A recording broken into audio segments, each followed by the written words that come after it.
Hi everyone. Welcome to TGPSC exams. మనం previous వీడియోలో అసఫ్ జాహిల్ టాపిక్లో మనము 500 బిట్ దాకా డిస్కస్ చేసామండి. ఈ వీడియోలో మనం 501 బిట్ నుంచి డిస్కస్ చేయబోతున్నాం.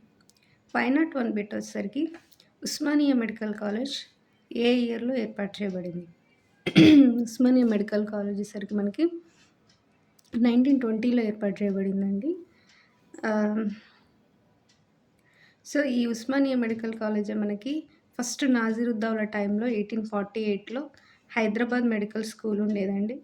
హైదరాబాద్ మెడికల్ స్కూల్ ఏర్పాటు చేయబడింది నాజిరుద్దౌలా టైంలో. ఏ ఇయర్ అంటే 1848. ఈ హైదరాబాద్ మెడికల్ స్కూల్ యొక్క ఫస్ట్ ప్రిన్సిపల్ మనకు విలియం మెక్లీన్ అండి. విలియం మెక్లీన్. సో మనకి 1920 వచ్చేసరికి ఏమైంది అని అంటే ఈ హైదరాబాద్ మెడికల్ స్కూల్ని ఉస్మానియా మెడికల్ కాలేజ్ లాగా మార్చారండి.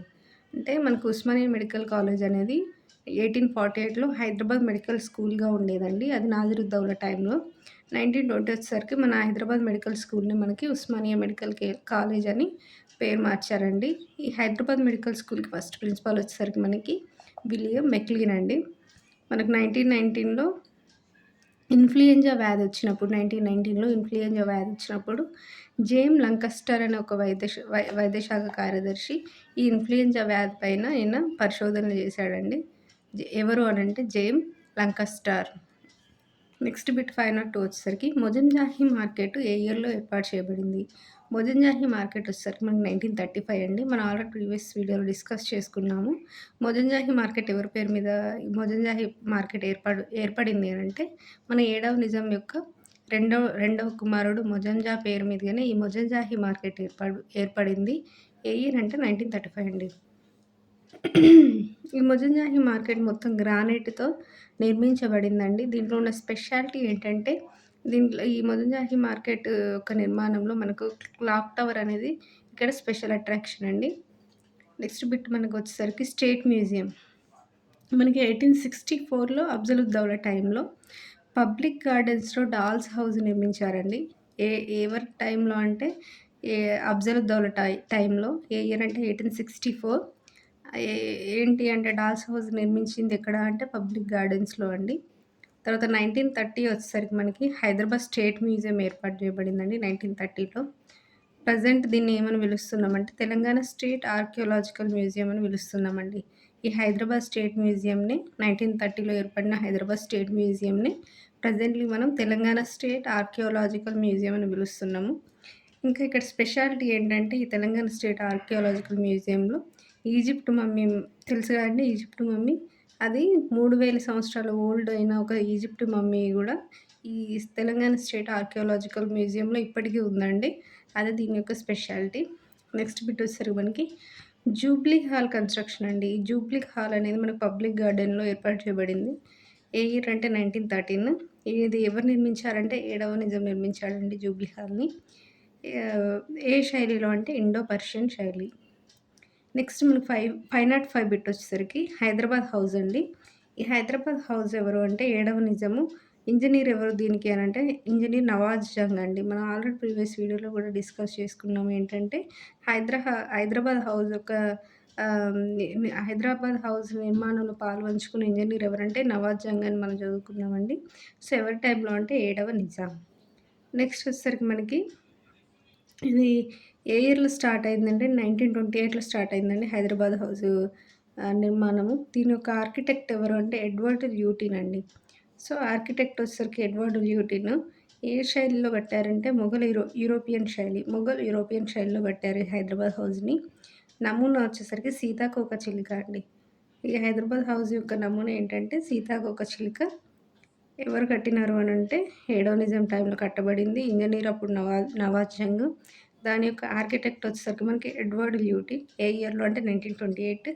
దీని శైలి ఏంటంటే యూరోపియన్ శైలి. నమూనా వచ్చేసరికి మనకి సీతాకోకచిలుక ఆకారంలో ఉంటుందండి. ఏంటంటే హైదరాబాద్ హౌస్. మనకి నెక్స్ట్ 506 బిట్ వచ్చేసరికి హైదరాబాద్ స్టేట్ బ్యాంక్ ఏర్పాటు ఎప్పుడు జరిగింది? హైదరాబాద్ స్టేట్ బ్యాంక్ ఏర్పాటు అనేది మనకి 1941లో జరిగిందండి. 1941లో ఎక్కడ అంటే గన్ ఫౌండరీలో జరిగిందండి ఇది. హైదరాబాద్ స్టేట్ బ్యాంక్ యొక్క ఏర్పాటు. ఇయర్ వచ్చేసరికి 1941, ప్లేస్ వచ్చేసరికి మనకి గన్ ఫౌండరీలో. ఈ హైదరాబాద్ స్టేట్ బ్యాంక్ ఒక రూపశిల్పి ఎవరంటే మహమ్మద్ ఫయాజుద్దీన్ అండి. ఎవరు అంటే మహమ్మద్ ఫయాజుద్దీన్. ఇక్కడ మనం గుర్తుంచుకోవాల్సిన విషయం ఏంటి అంటే మనకి ఉస్మానియా సిక్కా, హైదరాబాద్ రూపీ కరెన్సీల ముద్రణ అనేది జరిగిందండి. ఈ హైదరాబాద్ తొలి బ్యాంక్ ఏంటంటే స్టేట్ బ్యాంక్ ఆఫ్ బెంగాల్ అండి. ఇప్పుడు హైదరాబాద్ స్టేట్ బ్యాంక్ అనేది ఏర్పడింది 1941 గదండీ! కానీ హైదరాబాద్‌లో ఏర్పడిన ఫస్ట్ బ్యాంక్ ఏంటంటే ఈ హైదరాబాద్ స్టేట్ బ్యాంక్ కాదండి. స్టేట్ బ్యాంక్ ఆఫ్ బెంగాల్ ఏర్పడిందండి ఫస్ట్ హైదరాబాద్ సంస్థానంలో ఈ హైదరాబాద్‌లో. ఏది అనంటే 1868లోనే ఈ స్టేట్ బ్యాంక్ ఆఫ్ బెంగాల్ ఏర్పడింది మనకు హైదరాబాద్‌లో. సో, ఇదే ఫస్ట్ బ్యాంక్ హైదరాబాద్‌లో ఏర్పడిన ఫస్ట్ బ్యాంకు. 1941లో వచ్చేసరికి మనకి హైదరాబాద్ స్టేట్ బ్యాంక్ ఏర్పడిందని గుర్తుంచుకోవాలండి. ఎక్కడ అంటే గన్ ఫౌండరీ. రూపశిల్పి ఎవరంటే మహమ్మద్ ఫయాజుద్దీన్. నెక్స్ట్ బిట్ వచ్చేసరికి మనకి నిజాం రాజ్యంలో పేపర్ కరెన్సీ అనేది ఎప్పుడు స్టార్ట్ అయిందంటే 1918లో అండి. పేపర్ కరెన్సీ అంటే అప్పటిదాకా నాణాలు ఉండేవి. పేపర్ రూపంలో కరెన్సీ ఎప్పుడు స్టార్ట్ అయింది అంటే 1918 నుంచి అండి. నెక్స్ట్ బిట్ వచ్చేసరికి మనకి సిటీ కాలేజ్ అనేది 1929లో ఏర్పడిందండి. ఈ 6వ నిజాం మదరసా దారుల్ ఉలూమ్ అనే సిటీ స్కూల్ 1929లో ఏడవ నిజాం టైంలో సిటీ కాలేజ్‌గా నిర్మించబడిందండి. అంటే ఈ సిటీ కాలేజ్ అనేది ఫస్ట్ మనకు 6వ నిజాం టైంలో మదరసా దారుల్ ఉలూమ్ అనే సిటీ స్కూలులా ఉండేదండి. ఎలా ఉండేదంటే మదరసా దారుల్ ఉలూమ్ అనే సిటీ స్కూల్ ఇది. ఎవరి టైంలో నిర్మించబడిందంటే 6వ నిజాం టైంలో అండి. ఈ మద్రసా దారుల్ ఉలూమ్ అనే సిటీ స్కూలే మనకి 7వ నిజాం టైంలో అంటే 1929లో సిటీ కాలేజ్‌గా ఏర్పడిందండి. దీని శిల్పి ఎవరంటే విన్సెంట్ అండి. ఎవరు అంటే విన్సెంట్. దీని యొక్క నిర్మాణ శైలి ఏంటంటే ఇండో అరబిక్ నిర్మాణ శైలి అండి. సిటీ కాలేజ్ ఏర్పాటు ఎప్పుడైందంటే 1929 అండి. ఈ సిటీ కాలేజ్ యొక్క ఇంపార్టెన్సీ ఇక్కడ ఒక ముఖ్య సంఘటన జరిగిందండి. ఇది మనం తెలంగాణ మూవ్‌మెంట్‌లో భాగంగా చదువుకుంటాము. నెక్స్ట్ తెలంగాణ మూవ్‌మెంట్ సబ్జెక్ట్‌లో భాగంగా. సో, ఇక్కడికైతే సిటీ కాలేజ్ 1929లో ఏర్పడింది అనేది మనం గుర్తుంచుకోవాలండి. నెక్స్ట్ బిట్ వచ్చేసరికి మనకి ఈ 7వ నిజాం కాలంలో ముఖ్య దివాన్లు ఎవరు? 7వ నిజాం కాలంలో మనకు చాలామంది దివాన్లు పనిచేశారండి. అందులో ముఖ్యమైన వారు ఎవరు అనంటే ఫస్ట్ వచ్చేసరికి మనకి యూసఫ్ అలీ ఖాన్ అండి. ఈ యూసఫ్ అలీ ఖాన్ 1912-1914 వరకు అంటే 2 ఇయర్స్ వరకు ఉన్నాడు ఈయన దివాన్‌గా. నెక్స్ట్ వచ్చేసరికి సర్ అలీ ఇమామ్ అండి. ఈయన 1919 నుంచి 22 దాకా ఉన్నాడు. అంటే ఒక 3 ఇయర్స్ దాకా ఈయన దివాన్‌గా ఉన్నాడు. ఆ తర్వాత ఇంపార్టెంట్ వ్యక్తి ఎవరంటే కిషన్ పర్షద్ అండి. ఈ కిషన్ పర్షద్ 1926 నుంచి 1937 దాకా ఉన్నారండి. అంటే ఆల్మోస్ట్ 11 ఇయర్స్ దాకా ఉన్నాడు ఈయన.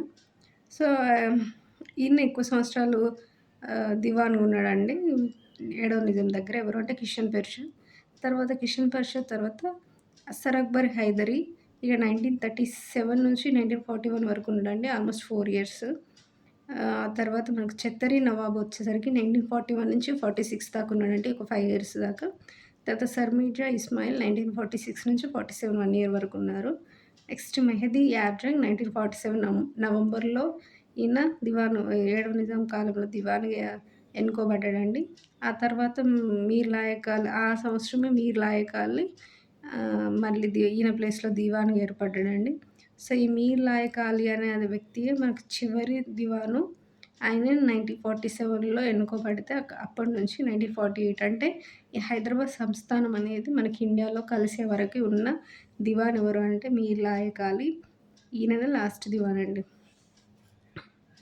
సో, ఇంకా నెక్స్ట్ బిట్ వచ్చేసరికి ఎవరిని సాలార్జంగ్ 3గా పిలుస్తారు? సాలార్జంగ్ 3గా ఎవరిని పిలుస్తారు అనంటే ఈ యూసఫ్ అలీ ఖాన్‌ని మనం సాలార్జంగ్ 3గా పిలుస్తామండి. ఎవరి పేరు మీద ఎప్పుడు సాలార్జంగ్ మ్యూజియం ఏర్పాటు చేశారు అనంటే మనకు సాలార్జంగ్ మ్యూజియం అనేది సాలార్జంగ్ 1 పేరు మీద కాదండి. సాలార్జంగ్ 3 అయినటువంటి మన యూసఫ్ అలీ ఖాన్ పేరు మీదనే మనకి ఈ 1951లో సాలార్జంగ్ మ్యూజియం ఏర్పాటు చేయబడిందండి. ఏ సంవత్సరంలో అంటే 1951. ఎవరి పేరు మీద అంటే యూసఫ్ అలీ ఖాన్ పేరు మీదనే ఈ సాలార్జంగ్ మ్యూజియం అనేది ఏర్పాటు చేయబడింది.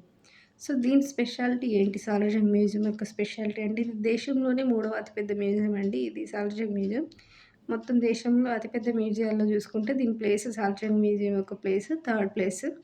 సో, దీన్ని ప్రారంభించింది ఎవరు అంటే జవహర్లాల్ నెహ్రూ అండి. ఈ సాలార్జంగ్ మ్యూజియంని ప్రారంభించింది జవహర్లాల్ నెహ్రూ. ఏ ఇయర్ అంటే 1951. సో, హైదరాబాద్ సివిల్ సర్వీసెస్ ఏర్పాటు ఎప్పుడు జరిగింది? ఏ సంవత్సరం జరిగిందంటే హైదరాబాద్ సివిల్ సర్వీసెస్ ఏర్పాటు 1913లో జరిగిందండి. 1913 ఎవరి నేతృత్వంలో వ్యవసాయ శాఖ ఏర్పడింది? ఎవరి నేతృత్వంలో అంటే మనకి జాన్ హెన్రీ నేతృత్వంలో వ్యవసాయ శాఖ అనేది 1913లో ఏర్పడిందండి.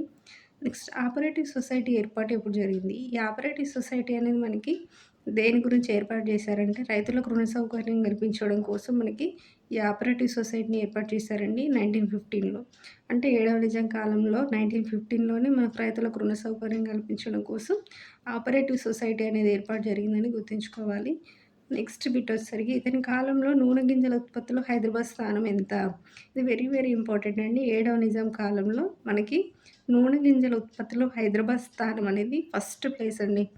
సో, ఈ నూనె గింజల ఉత్పత్తిలో హైదరాబాద్ ఫస్ట్ ప్లేస్ ఉంది ఓవరాల్‌గా. పర్టిక్యులర్‌గా ఆముదం నూనె ఉత్పత్తిలో గూడా ఫస్ట్ ప్లేస్ ఉందండి. అంటే ఓవరాల్‌గా నూనె గింజల ఉత్పత్తిలో హైదరాబాద్ ఫస్ట్ ప్లేసే ఉంది. అంతేకాకుండా ఆముదం నూనె ఉత్పత్తిలో గూడా మనకి ఫస్ట్ ప్లేస్‌లో ఉన్నదన్న విషయాన్ని మనం గుర్తుంచుకోవాలి. మనకి నెక్స్ట్ బిట్ వచ్చేసరికి 516 అండి. 3 రౌండ్ టేబుల్ సమావేశాలకు హాజరైంది ఎవరు? అంటే ఇప్పుడు మనకి ఇండియన్ హిస్టరీలో మనము 3 రౌండ్ టేబుల్ సమావేశాల గురించి చదువుకుంటామండి. మొదటి రౌండ్ టేబుల్ సమావేశం, రెండవ రౌండ్ టేబుల్ సమావేశం అండ్ మూడవ రౌండ్ టేబుల్ సమావేశాన్ని 3 సమావేశాలు జరిగినాయండి మనకు బ్రిటిష్ వారితోటి. సో, ఆ 3 రౌండ్ టేబుల్ సమావేశాలకి అంటే మొదటిది, రెండోది, మూడవది ఈ 3 రౌండ్ టేబుల్ సమావేశాలకు మనకు హైదరాబాద్ సంస్థానం నుంచి ఎవరు హాజరయ్యారు అంటే సర్ అక్బర్ హైదరీ అండి. సో, ఈయన టైంలోనే సర్ అక్బర్ హైదరీ దివాన్‌గా ఉన్న టైంలోనే మనకి 3 రౌండ్ టేబుల్ సమావేశాలు జరిగినాయి. ఈ 3 రౌండ్ టేబుల్ సమావేశాలకి ఈయననే మన హైదరాబాద్ సంస్థానం నుంచి హాజరయ్యాడు. నెక్స్ట్ బిట్ వచ్చేసరికి మనకి 1947 నవంబర్ 29 భారత ప్రభుత్వంతో యథాతథ ఒప్పందం చేసుకున్నప్పుడు దివాన్ ఎవరు? అంటే మనకిక్కడ ఈ యథాతథ ఒప్పందం ఎప్పుడంటే 1947 నవంబర్ 29 జరిగిందండి. అంటే ఇక్కడ మీరు గుర్తుంచుకోవాల్సింది ఏంటంటే 1947 నవంబర్ 29 అంటే మనకు 1947 ఆగస్ట్ 15కే కదండీ స్వతంత్రం వచ్చింది. సో, స్వతంత్రం వచ్చిన తర్వాత అంటే బ్రిటిష్ వారు మన ఇండియన్స్‌కి ఇండిపెండెన్స్ ఇచ్చి వెళ్ళిపోయిన తర్వాత నవంబర్ 29న మన ఇండియన్ గవర్నమెంట్ అనేది మనకి మన హైదరాబాద్ సంస్థాన్ యొక్క దివాను మెహదీ యార్జాంగ్ ఉన్నప్పుడు నిజాం రాజుతో యథాతథ ఒప్పందం చేసుకుందండి. అంటే మన స్వతంత్రం వచ్చిన తర్వాత ఇండియన్ గవర్నమెంట్ అనేది నిజాం రాజుతోటి ఒక ఒప్పందం చేసుకుంది. దాన్ని యథాతథ ఒప్పందం అని అంటాము. ఈ యథాతథ ఒప్పందం గురించి మనం ఇంకా డీటెయిల్‌గా మనం తెలంగాణ మూవ్‌మెంట్‌లో చదువుతామండి. అప్పుడున్న దివాన్ ఎవరు అంటే మెహదీ యార్జాంగ్. ఎవరు దివాను అంటే మెహదీ యార్జాంగ్. నెక్స్ట్ బిట్ వచ్చేసరికి హైదరాబాద్ చివరి దివాన్ ఎవరు? మనం ఇందాకే చూసుకున్నామండి ఇంపార్టెంట్ దివాన్లలో. సో, హైదరాబాద్ యొక్క చివరి దివాన్ ఎవరు అంటే మీర్ లాయక్ అలీ ఖాన్. సో, మీర్ లాయక్ అలీ ఖాన్. నెక్స్ట్ బిట్ వచ్చేసరికి మనకి తవాయిఫ్ అంటే అర్థం ఏంటి? తవాయిఫ్ అంటే అర్థం ఏంటి అంటే పాటలు పాడుతూ నాట్యం చేసే మహిళల్ని మనం తవాయిఫ్ అంటారండి. సో, పాటలు పాడుతూ వాళ్ళు డాన్స్ చేస్తారండి. వాళ్ళని తవాయిఫ్ అని అంటారు. ఎగ్జాంపుల్ మహాలక చందాబాయి అండి. ఈ మహాలక చందాబాయి అనే మహిళ మనకి నిజాం టైంలో ఒక తవాయిఫ్ అంటే ఒక పాటలు పాడుతూ నాట్యం చేసే మహిళ. సో, ఈ మహాలక చందాబాయి గురించి మనం ఇంకా అప్‌కమింగ్ వీడియోలో ఇంకా డీటెయిల్‌గా మనం డిస్కస్ చేస్తామండి. సో, మనకి ఇక్కడ తవాయిఫ్ అంటే అర్థం ఏంటి అనేది తెలుసుకుంటే సరిపోయిద్ది. నెక్స్ట్ బిట్ వచ్చేసరికి నిజాం తవాయిఫ్‌ల కోసం ఏర్పాటు చేసిన కార్యాలయం ఏంటి? సో, నిజాం ఏం చేశాడంటే ఈ తవాయిఫ్‌ల కోసం అంటే ఈ పాటలు పాడుతూ నాట్యం చేసే మహిళల కోసం ఒక కార్యాలయాన్ని ఏర్పాటు చేశాడండి. ఆ కార్యాలయం పేరు ఏంటి అనంటే మనకి ఏంటి అంటే దఫ్తర్ ఈ